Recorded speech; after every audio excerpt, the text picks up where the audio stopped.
నువ్వు నడిచి అలసిపోతుంటే అరచేతుల నిన్ను మోసేను.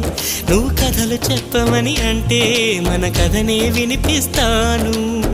ఏ చింత లేదంటూ నీ చింతలుంటే ఏ భాగ్యం కావాలి నాకింతకంటే.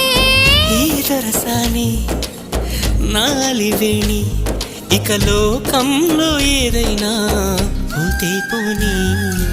ఏం చేసావు